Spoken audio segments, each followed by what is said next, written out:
Big ബോസിന്റെ hotel task 8 നിലയിൽ പൊട്ടിച്ച ശോഭാ വിശ്വനാഥിനെയും ഷിയാസ് കരീമിനെയും ബിഗ് ബോസ് തന്നെ പുറത്താക്കിയൊക്കെയാണ്. അതും 24 മണിക്കൂറിനുള്ളിലാണ് രണ്ടുപേരോടും വീട് വിട്ടു പൊക്കോളാൻ പറഞ്ഞത്. രണ്ടുപേരുടെ സേവനം ബിഗ് ബോസിന് മതിയായെന്നാണ് ബിഗ് ബോസ് പറഞ്ഞിരിക്കുന്നത്.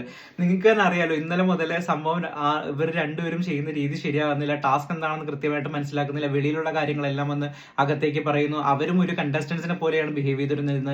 അല്ലാതെ ഒരു അതിഥികളെ പോലെ വന്ന് ഹോട്ടൽ ടാസ്ക് ചെയ്യേണ്ട രീതി എന്താണെന്ന് പോലും മനസ്സിലാക്കാത്ത രീതിയിലായിരുന്നു ഇവർ രണ്ടും പ്രവർത്തിച്ചുകൊണ്ടിരുന്നത്. ഇന്ന് ഉച്ചവരെയും സംഭവം ഇത് തന്നെയാണ്. ബിഗ് ബോസ് മാക്സിമം ട്രൈ ചെയ്ത് ഇവരെ കൊണ്ട് നല്ല രീതിയിൽ പെർഫോം ചെയ്യിപ്പിക്കാനായിട്ട്, പക്ഷെ നടന്നില്ല. ഇന്നലെ തന്നെ അറിയായിരുന്നു ഇവരെ എത്രയും പെട്ടെന്ന് തന്നെ ബാഗ് പാക്ക് ചെയ്ത് പറഞ്ഞുകൊണ്ടെന്നുള്ളത് 100% ഉറപ്പായിരുന്നു. അതുപോലെ തന്നെയാണ് നടന്നിരിക്കുന്നത്.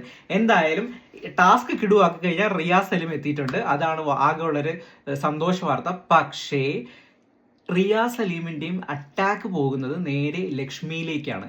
ഈ ടാസ്ക് തുടങ്ങി, ഈ ബിഗ് ബോസിന്റെ ഈ ഹോട്ടൽ ടാസ്ക് തുടങ്ങിയതിൽ ഇപ്പോൾ വരെ, ഇന്നലെ രാവിലെ മുതൽ ഇപ്പോഴും വരെ ഏറ്റവും കൂടുതൽ ടാസ്കിൽ നിന്ന് എന്തെങ്കിലും ബെനഫിറ്റ് ഉണ്ടാക്കിയിട്ടുണ്ടെങ്കിൽ അത് ഒരൊറ്റ ആളാണ്, ലക്ഷ്മിയാണ് ഉണ്ടാക്കിയിട്ടുള്ളത്. കാരണം ലക്ഷ്മിക്ക് ഇത് പൊതുവേ എല്ലാവരും വന്ന് ഇങ്ങനെ വളഞ്ഞിട്ട് ആക്രമിക്കുന്നത് കൊണ്ട് തന്നെ പബ്ലിക്കിനിടയിൽ ഒരു പോസിറ്റിവിറ്റി ഉണ്ടാക്കാനുള്ള ചാൻസ് ഉണ്ട്.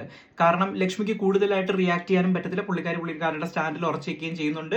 ഇവരെല്ലാവരും കൂടി വളഞ്ഞിട്ട് ആക്രമിക്കുകയും ചെയ്യുന്നുണ്ട്. എന്റെ മനസ്സിൽ സ്വാഭാവികമായിട്ടും തോന്നി, ലക്ഷ്മി ഇങ്ങനെ പറയണ്ടായിരുന്നു എന്ന് തോന്നി. ഇതുപോലെ ഓരോ പ്രേക്ഷകർക്കുള്ളിലും ഈ സംഭവം തോന്നും. അത് വോട്ടായി മാറിക്കഴിഞ്ഞാൽ ലക്ഷ്മിയുടെ എക്സിസ്റ്റൻസിന് അത് ഗുണം ഉണ്ടാവും.